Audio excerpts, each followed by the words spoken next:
We already know that the Iranians had established missile superiority over the Israeli integrated anti-ballistic missile defense shield.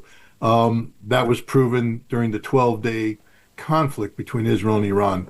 What Iran is doing now is fielding even more advanced systems that are designed specifically to defeat the Israeli ballistic missile defense shield. Understand this: the Israeli ballistic missile defense shield isn't getting any better.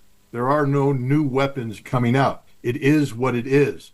The Iranian ballistic missile attack capability is getting better by orders of magnitude. So if there is a renewed conflict between Israel and Iran, understand this: the Israeli missile defense shield will be overwhelmed immediately, and the consequences to Israel will be devastating. I've been expecting something in September, latest October, because the Greater Israel Project has no chance of success. And I think Mr. Netanyahu knows this unless they can ultimately balkanize and destroy Iran. So the war has to continue. There's no question about that if you're an Israeli. On the other hand, I'm not sure exactly when. I know that a lot of materiel, theater high altitude air defense missiles and equipment are being shipped to Israel. So I know we're busy trying to assist the Israelis with regard to defending themselves. And of course, they have limitless ammunition from us and whatever else they need. I know the Russians have been on the ground in Iran trying to repair, restore, and ultimately improve their integrated air defenses. So a war is inevitable in terms of, happening again. We just don't know exactly when. And these evacuations from Iraq are interesting because I remember when President Trump was president the first time around in 2020, when I was working for him, he was very interested in getting us completely out of Syria and Iraq. And of course, he was obstructed at that point. So for this to happen suggests that something is indeed building, but none of us knows when or how it will happen. It is. It turns out so far it was a transgender shooter. She used the names both Robert Westman and Robin Westman. And it's, the last I was informed was 2 dead, several injured. It just, shooting up children at a church, it's just unconscionable. But, we're watching the same thing go on in Palestine, in Gaza. That, this is just, we look at the grief and the outpouring, correctly so, surrounding this incident. But then the world is largely mute and silent as far worse is happening in Gaza to the Palestinian children. I wish that we would come up with a single standard. Nobody has the right to kill children. I'm not a international lawyer, and I don't play one on TV, but my understanding of international law and the concept of preemptive self-defense under Article 51 established by legal precedent that's founded in the United States Supreme Court, yes, gives Iran the ability to preempt any Israeli attack. And if the Israelis are announcing it, if they're officials who are directly related to the decision-making necessary to launch a strike are talking about this, Iran has every right under international law to preempt that attack. Iran historically has avoided this kind of action, and I don't know if Iran would do this, but Iran does have the right to do it. And it is. This can be brought to a quick end, regardless of what the United States does. I accept the fact that the United States is totally, completely compromised, purchased by the American-Israeli Public Affairs Committee and other pro-Zionist groups. But the countries of Europe, and the BRICS countries, they need to oppose immediate trade embargo. No more imports, no more exports coming in and out of Israel. Shut them down. Break diplomatic relations. Let them know you're not welcome among the civilized nations of the world as long as you engage in these kinds of atrocities. I think the BRICS nations alone are capable of shutting Israel down, but they won't do it either. The only country we see that still continues to stand up and fight is Yemen with the Houthis. They are relentless. They're the only ones that have not abandoned the people of Palestine to this horrific genocide. There's no doubt in my mind that Israel is capable of using these weapons. They possess these weapons. Um, and there's also no doubt in my mind that the battlefield reality that exists in Gaza leaves Israel almost no choice but to employ these weapons if they are to have any chance of defeating a Hamas opponent who has buried themselves underground. And I think the purpose of these weapons is to deploy something that can penetrate underground and asphyxiate or otherwise neutralize the enemy. But of course, this means that civilians above the ground will be impacted. Israel doesn't care. They're committing an ongoing genocide of unprecedented magnitude in the modern age, the starvation, the deliberate targeting of women and children. So no one should be shocked that Israel would seek to embrace, what is in effect a war crime, because they're committing a war crime. Their very existence is a war crime nowadays. Well, the dangers are counting on the United States to be able to have your back, number one. The United States, despite Trump's bombast and belligerent talk about our great military capabilities, the course of the war, the special military operation in Ukraine, coupled with U.S. naval operations in the Red Sea against the Houthis, coupled with our failed experiment in Afghanistan after 21 years, the United States is actually very limited in its ability to conduct operations. It might be able to do something in a very short period of time, but for sustained operations, it just simply does not have the strategic depth anymore.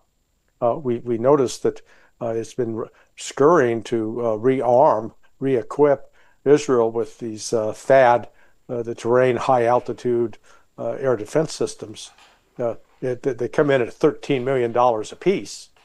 But the problem is the United States only makes 50 of those a year.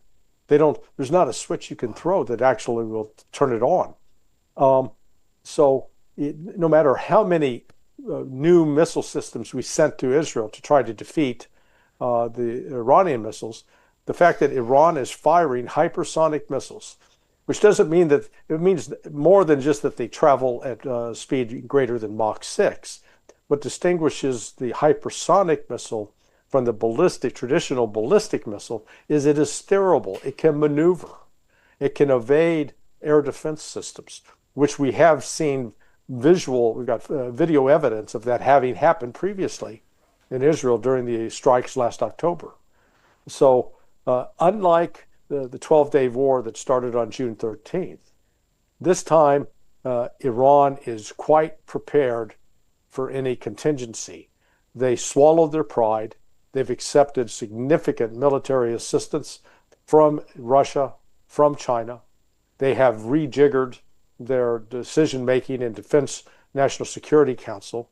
Ali Larijani is now in charge of that, playing a very leading role, and he is a trusted confidant of the Ayatollah Khamenei. So, I hesitate in saying this, but maybe it would take Israel launching a suicidal attack on Iran, and Iran's retaliation would so cripple Israel that Israel would be forced to put a halt to its genocidal campaign. Let's call that would be the only silver lining in a horrifically dark cloud. Unless it gets fixed, it's finished. What Gaza is doing is driving a stake through the heart of the United Nations as an effective vehicle for guaranteeing the rights of peoples and nations around the world against violations of their rights, against the violations of international law. In order to intervene effectively, you would need a Chapter 7 resolution by the Security Council. And right now, the Security Council, because of the United States, is incapable of producing, a document, a resolution that would authorize meaningful intervention. For instance, it took a resolution 687 back in 1991 to authorize the work that I did in Iraq as a weapons inspector. a Chapter 7 resolution backed up by the force of the international community. You would need something similar to be effective in Israel, but the United States will never let that happen. And so long as the United States continues to wield its veto in defense of this genocidal regime in Israel, then the United Nations is all but dead. No, yeah, I say don't listen to what Donald Trump says.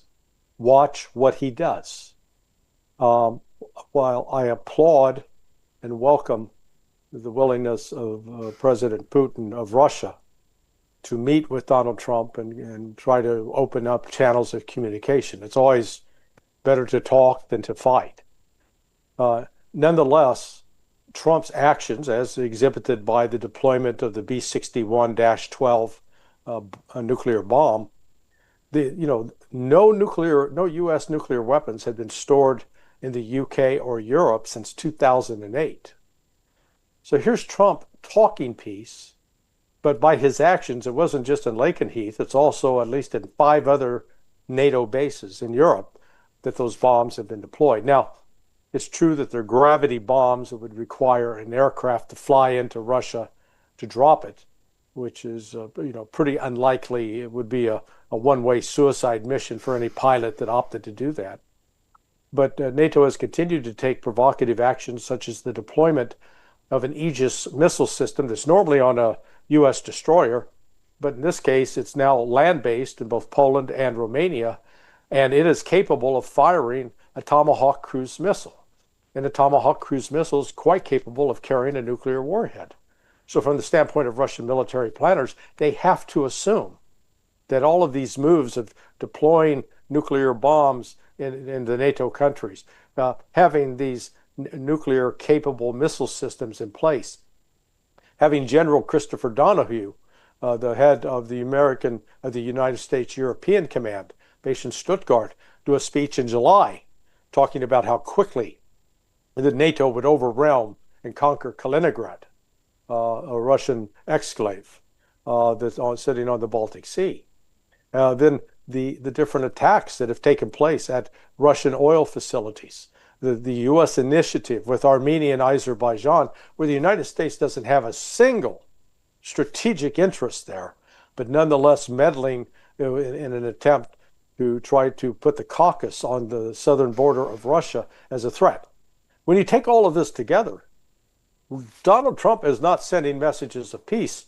He's sending messages of war, and Russia, I think, should prepare accordingly. The Ukraine war will not come to an end on terms that will be acceptable to either Ukraine or Europe. This is absolutely sure. If the war is going to end, it's going to come on terms that will be dictated by Russia. Russia has indicated a willingness to work with the United States on the periphery to create cosmetic, political concessions. But on the core issues that are confronted or raised by this conflict, Russia will not yield on any of these issues. And it's clear to anybody who studies Russia, who's been to Russia, who's talked to the Russians, what this case is. And this is known by Donald Trump. I believe he was sincere in Alaska. I do believe that he is seeking a peace. But I also recognize the reality that Donald Trump is surrounded by people who do not want peace. There is a political reality in the United States that the opponents of Russia, the opponents of peace, are betraying this president as he speaks, to include some of the people that he brought with him to Alaska. They do not want peace. And so the president has to play political games. He has a very critical midterm election coming up that if he doesn't carry, if his party doesn't carry and sustain control of the House and the Senate, his term is over, finished. He won't get anything done that he wants because he'll be stymied by Congress. And so this president has to say things and posture and do things that, people like you and I who are hoping for decisive action on the part of the president will be disappointed in this. But I believe you're going to ask a question about the missiles. And so I'm going to preempt your question and just to show this as a case study. The missile in question, the ERAM, Advanced Extended Range Attack Missile or something, it's a missile that was created in 2023, 2024, specifically for Ukraine by the United States Air Force. Created means conceptualized.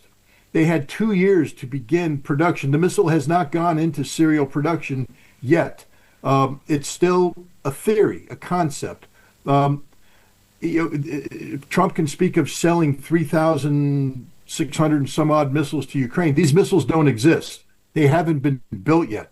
The maximum production capacity for the ERAM is 1,000 missiles per year. They have to begin serial production. So what Trump has done is said in 6 weeks, we will begin delivery of a system. That means that we might be talking about 5, 6, 7, 10, no more, because they don't exist. They have to be built.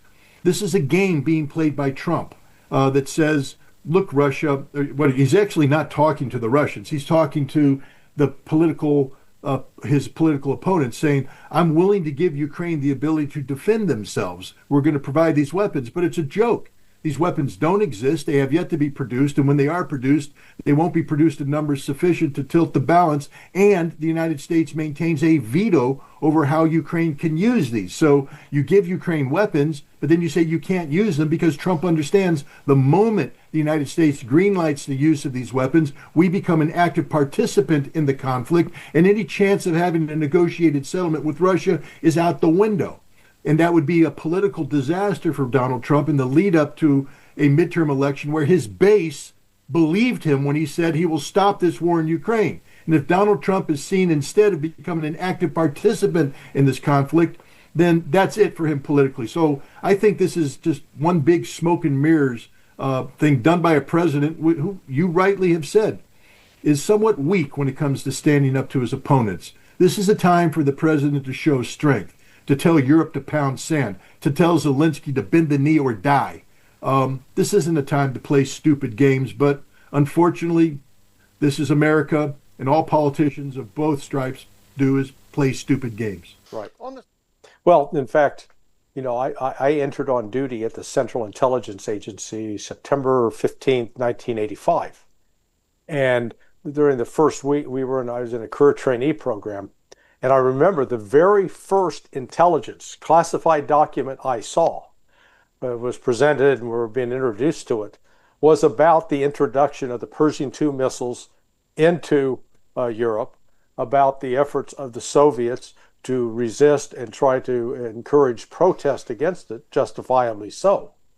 So you'd think after 40 years, we would have learned something. And in fact, we find not only are we failing to learn, we're regressing in our intellectual capabilities when it comes to dealing with the proliferation of nuclear weapons. That many today who are younger than you and I continue to entertain the absurd notion that, hey, maybe we could actually fight with tactical nukes and it would turn out okay. Absolutely insanity. I think recognizing this potential contingency is one of the reasons that the Russians worked to develop the Oreshnik missile, which is, if you will, an alternative to using tactical nuclear weapons. It does not bring the radiation. It is able to be actually more precisely targeted and used to really carry out some destruction. And actually, we've seen in the last 2 weeks that the Russians took out 2 missile factories in Ukraine. And then there was a mysterious explosion at a warehouse in Hamburg day before yesterday, that I can't rule out that it was not the work of a special operations force by Russia, because what was stored there were propellant systems that were going to be used in missiles that were going to be fired at Russia. So I think the Russians are taking a lot of steps to try to preempt this potential escalation, because they recognize once you start escalating in that way, how do you stop it? And there's always great room for error and mistake in the heat of battle. I think the second answer that you provide is accurate. And I think that's what he finally concluded after he met in Alaska with President Putin. I don't think President Trump, who is certainly not a student of European history, culture, economics, geography, ever really understood the complexity of the issues in Ukraine. I don't think he completely grasped what he was dealing with. Whether or not he does now is open to question, but he certainly did not until he got to Alaska. I think you're raising a very important question. If you're sitting in Moscow and you're looking at events, you're saying, well, first of all, we had a good meeting with President Trump and his team. Remember, they met previously in Saudi Arabia, and on both occasions, both teams said they'd made some progress in the direction of normalizing relations with Russia, and that's something that President Trump has said he wanted to do. However, having done that, that of course did not address Ukraine. And I think he decided that, I can't fix Ukraine. I can't solve this, which is something he should have understood from the beginning. I think he does understand that. On the other hand, I think he's being advised by people who are telling him, well, you can't just walk away. And remember, that was what I urged from the beginning, very early on to President Trump was, look, let's leave this. Announce you're suspending all further armaments. We'll send humanitarian assistance to the Ukrainians. But the best way to end this war is to stop the flow of cash and weapons to Ukraine. At that point, the war has to stop because the Ukrainians really are at the end of their tether as it is. The Russians will then begin to take us seriously.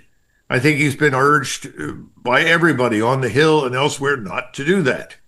In other words, he's turned out to be like too many politicians, George. He wants to be a little bit pregnant. So he's straddling the proverbial fence. Now, this latest announcement is horrific. The notion that we would send thousands of cruise missiles over there is insane to begin with. Secondly, it's not going to happen very quickly because we can't build that many in the time that remains for Ukraine. So I think the Russians are looking at this and saying, we don't have any choice anymore. We've got to end this war. So we're going to press ahead. Now, what does press ahead mean? Well, they've already got special operations forces on the outskirts of Odessa. They've already destroyed all potential military targets in and around Odessa. They're going to move towards Zaporizhia. They're going to get complete control of Kherson, all of the areas in southern Ukraine. There's no choice in that matter. And eventually, I think we'll see them occupy Odessa. I've always felt that way. They've said that for the last 3 years. And you'll remember that Russians were herded into buildings in Odessa and then burned alive by the Ukrainians down there. That's something the Russians have never forgotten, and I would not forget that either. So I think those things are on the table. The question is, do you cross the river in strength and go north to Kiev? In other words, you eliminate the cancer because they don't want to refight this war in the future. And now it seems that MI6 in London is very interested in pushing this man Zaluzhny, who is ostensibly their puppet. That's not going to fly with Moscow. They will not accept that under any circumstances. And then finally, at least President Trump has now said, as I understand it, there will be no U.S. forces on the ground in Ukraine. Now, we've had this confusion over the last several days. Well, we may do this, we may not. I'm hearing he says no. The president of Poland, who is very much an important actor in all of this, has said no Polish troops on the ground in Ukraine. And as I've said from the very beginning, you didn't have Poland at this summit in the White House.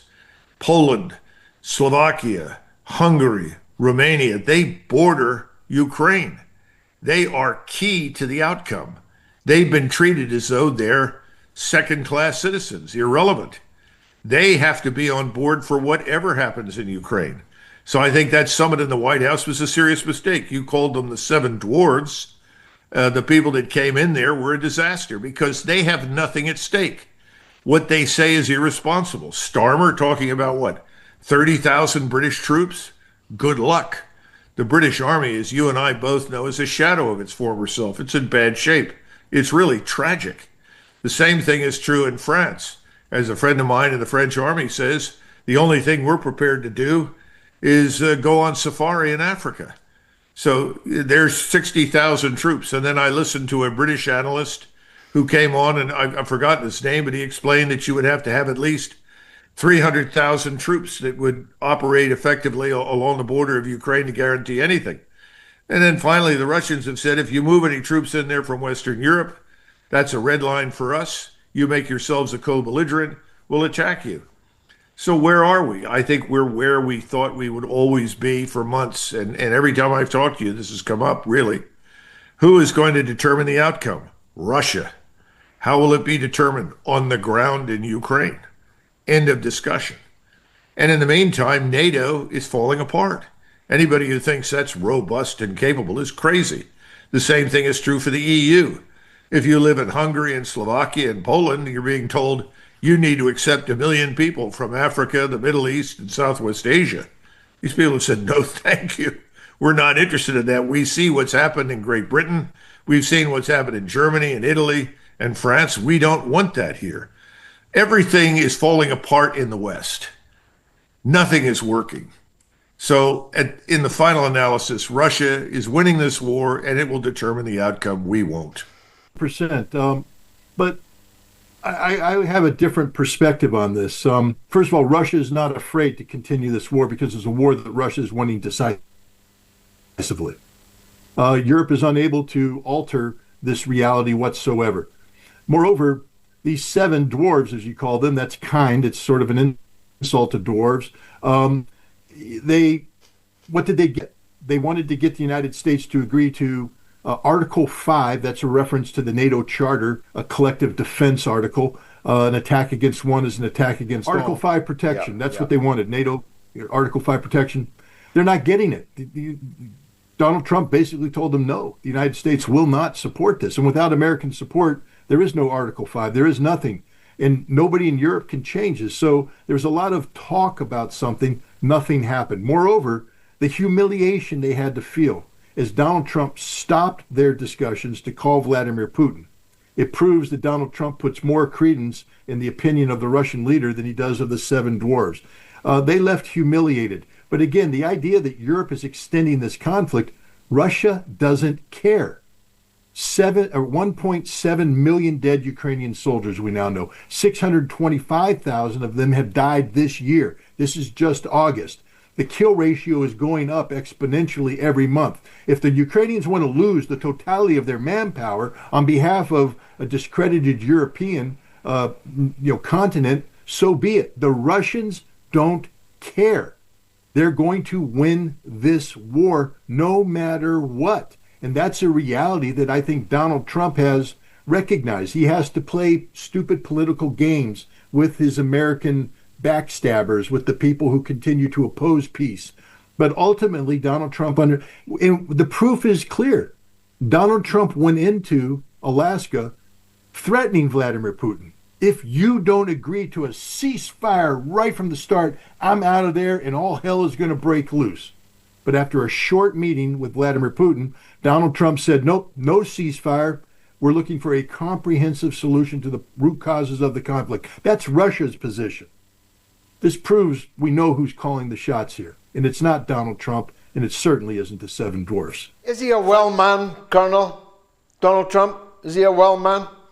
You know, I'm not a physician, and I can't evaluate. I just think that sometimes he's coherent and sometimes he's not. And I think that he's in a position where he operates on the basis of instinct and impulse. There is no long-term strategic goal in mind. That's the problem. There's no coherent national strategy, whether it's industrial, economic, military, political. I see no long-term strategy. There was none under Biden. This is not a new phenomenon in the history of my country. The United States emerged from World War II suddenly with a lot of money, very wealthy, very powerful, lots of capability, and decided the world was its oyster. And we started meddling everywhere. Well, we're running out of money, running out of resources. We're running out of political credibility and legitimacy at home as well as abroad. It can't go on much longer. But my point is that when you have no strategy, any road takes you where you think you want to go. And so you've got a lot of people standing around President Trump, oh, forget Ukraine. That's a waste of time and money. Just do what you need to mollify Congress. Let's go after the real enemy in Venezuela. I'm sure that discussion's being heard in the Oval Office. I can't claim to know everything about the Epstein case. I've spoken to Ryan Dawson, who's very well informed on this matter. I believe that that there is substance to these allegations. Whether or not that sticks to Donald Trump, I don't know. Everything about this is suspicious. And the notion, when you see people going overboard, as they did, the Department of Justice interview with Ghislaine Maxwell, in prison, where basically in order to get herself cozy accommodations and the position herself for a pardon, she said, "Oh no, Donald Trump's a pure gentleman, and he's doing this, he's doing that, he's done nothing wrong." The more they say that, the more it becomes clear in my mind that where there's smoke, there's fire. I don't think he's out of the water yet. And as you alluded to in your monologue, what happened in Las Vegas is a disgrace. And again, the influence Israel has on the United States of America is absolute, and it's disgusting. And I think that the Epstein files, the Epstein case, when it's finally released, because notice she said, "Oh no, there's no connection between Israeli intelligence and Epstein." That means there is a connection between Israeli intelligence and Epstein, and this is problematic for the United States on very many levels. I think the nation of Ukraine, if we want to call it that, is in ruins, thanks to this man Zelensky and his backers in Washington and London primarily. No, if you look at Poland right now, the Polish president, in addition to saying we're not going to send any more troops to Ukraine, they sent several thousand over there. They lost at least 2,000 killed trying to help the Ukrainians. They've said no more, out of the question. They've got several million Ukrainians in Poland. 1 out of 5 of them is applying for citizenship in Poland. So the Poles are now struggling with this because Poland is not that large a country. They've already got 40 plus million. They would like most of these Ukrainians to go home. And you're right, in Austria, where they have a lot of them, people are on the streets saying, stop importing, start deporting. Now, they're not just talking about unwanted Ukrainians. They're talking about large numbers of people from overseas that are non-Europeans. But your point is absolutely valid. This is a disaster. Now, I said a couple of weeks ago when I was asked 1.8 million had been killed, and I was viciously attacked. Now they're saying 1.7. It's actually over 1.7. My sources are Polish, Ukrainian, and Russian. And what they try to do is the following. They try to read all the obituaries, actually visit the cemeteries, visit the hospitals, and more important, some of them have had the opportunity through commercial satellite coverage to find the mass graves. You were talking about people being killed and not reported. There are mass graves in eastern Ukraine of Ukrainian soldiers. Literally thousands in these graves, essentially bulldozed into the dirt and forgotten because the regime doesn't want to do what you described. And remember, you have so much corruption inside this military. If you want to be evacuated from the battlefield, you have to pay somebody in an ambulance to drive you to a hospital. What kind of an evacuation system is that for a military establishment? Ukraine is destroyed. It's finished. If President Trump really understood any of this, he would do what I said to begin with. Simply suspend the aid, say this regime is not legitimate, it's over. But he refuses to do that. You know, we have a similar situation, as you're well aware, in the Middle East. I think if President Trump really understood the reality on the ground in Gaza, he would stop supplying the Israelis. But he can't do that. He refuses to do that. We are prisoners of all sorts of forces right now in the United States, none of which are in our interest. Some of these are big donors. Some of these are political, industrial, but they're all bad. So the only conclusion I think most Americans can reach is we're not represented in Washington. Our government is divorced from us. I think you and many of your fellow citizens are reaching a similar conclusion. Yeah, well, you and I are old enough to remember the first real foray of the United States into Beirut back in 1982, 83. Did not end well then. This obsession with Hezbollah as, I'll call that a cartoon terrorist organization as viewed by the West, failing to appreciate that Hezbollah is really a quasi-government organization providing a broad range of social services, medical services. It's not just a military organization. It is there to defend Palestinian people, to fight, to protect the Shia that are there as residents of southern Lebanon. And the words and actions of this fellow Tom Barak are just appalling, because all he's doing is pouring the gasoline on flames of a civil war that had died out a few years back, but the the embers are still smoldering, and if this blaze will ignite again, and only this time, Lebanon's very future could be in the hands of fate.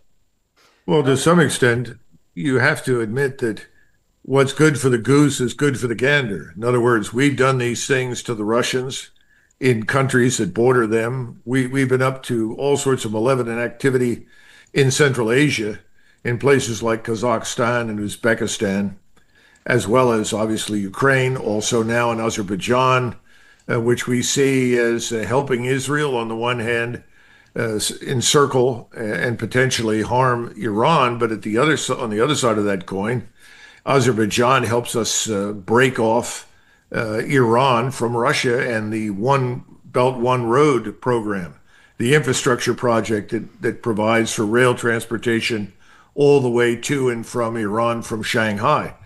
So there are a lot of things going on. So it makes sense that you would move into the Caribbean, into our soft underbelly. I keep watching Mexico very carefully because Mexico has always sided with whomever was against us. And I'd be very surprised if we don't see similar mischief down in Mexico. We ought to wake up and recognize the futility of what we've done in the Eastern Hemisphere and come to some sort of arrangement with both China and Russia in the Western Hemisphere. Having said that, though, I don't think the Russians or the Chinese are as foolish as we are. From the very beginning, it should have been obvious to anyone with half a brain that we could not fight and win any conflict against Russia on Russia's doorstep. That's just stupid. Strategically, it's an impossibility. We could not have defeated Germany if we had not had allies in the East as well as in the West to attack Germany during World War II. It would have been impossible. The Germans would have defeated us if we had only had the British as allies and attacked from the West. So the point is, I think Mr. Putin is going to be limited in what he's willing to invest in mischief in the Caribbean directed at us. And I think the same thing is true for the Chinese. So they will give Maduro help, but they're not going to do for him what we've done for Zelensky, which is essentially unconditional support and unlimited funds. That's not going to happen. Nevertheless, it can do us a lot of damage, obviously. But right now, beware of something. 2 Russian bombers landed in Venezuela, and it was treated in Washington as though this was the beginning of a new world war. Well, that's absurd. First of all, neither of them were armed. Okay, let's be realistic. There's nothing happening down there that is so terrible that it threatens our long-term national security. The issue for us is drugs and the drug trafficking and the human trafficking. You don't have to invade Venezuela to stop that. That can be done in other ways. So hopefully someone will wise up and recognize that. We just need to defend our borders. We haven't done that, George, and it's stupid. Look, I'm a former Marine, and I have the highest respect for the professionalism of my fellow Marines today. 4,000 Marines are not going to invade Venezuela. They're there as a demonstration of force. That's it. They may make, I don't know what the president's planning, but to go into a nation the size of Venezuela with a military as well trained as the Venezuelan military, with a population ready to rise up and defend Venezuela, you would have to come in with forces that number in the hundreds of thousands, if not millions. And we simply don't have the force. So this is Marco Rubio's muscle flexing, trying to put pressure on Venezuela to create a diversion. Marco Rubio doesn't believe in Ukraine. Meaning he doesn't believe in making peace in Ukraine, and he's losing that conflict. So what Marco Rubio is doing is, starting to talk about what he does care about, which has always been intervention into Latin America, into South America. He's flexing muscles, though, that the United States doesn't possess. The United States doesn't have sufficient military power right now to project any meaningful military force into Venezuela. We've lost Colombia. That used to be a place where we could talk about, staging military force. But Colombia and Venezuela now are on the same page, talking about joint defense. Yeah. This is just ridiculous flexing on the part of Marco Rubio, and it'll lead to yet more embarrassment for the Trump administration. Yeah, that is what the United States is doing there is truly alarming. A great lie is being pushed right now in the American public, the propaganda that Nicolas Maduro is some sort of cartel narco warlord. Nothing could be further from the truth. Now, has the Maduro government benefited from some narcotics proceeds that have handled by Colombian cartels? Absolutely. But I can make the same case for American corporations, for Philip Morris, for R.J. Reynolds, for Canadian liquor companies. You know, I've done extensive investigations in the field, in this particular field. In fact, we did an investigation on behalf of the European Union back in 2003 that led to Philip Morris settling with the European Union for $1.5 billion. Sounds like a lot of money, but that's just a week of cash flow for Philip Morris. But all that money was drug proceeds. So to target Nicolas Maduro, this is a play to go after the oil and the gas in Venezuela and to limit Russian and Chinese influence in Venezuela. This has nothing to do with curbing the flow of narcotics into the United States. The way you curb that, you crack down on U.S. banks, you can't crack down on U.S. corporations that are taking the drug money and facilitating the activity. That's how you defeat it. Well, there are 7 warships. I don't know if there are 4,000 Marines. I was told there are 4,000 Marines and sailors. That's not exactly an invasion force. But I must tell you that I see a tremendous amount of resemblance between Maduro and Saddam Hussein. If you put them side by side, they begin to look a lot alike. And we're seeing the same playbook applied. Demonize Maduro the way we demonize Saddam Hussein. You know, even though privately you can find a lot of people that will say, damn, we should have left Saddam Hussein in charge in Iraq. We were better off then than we are now. That may be true, but the problem with Maduro is very simply he has a very large country. This place is the size of France and Germany combined. Only got 26 million people, but millions live on the coast in those big cities.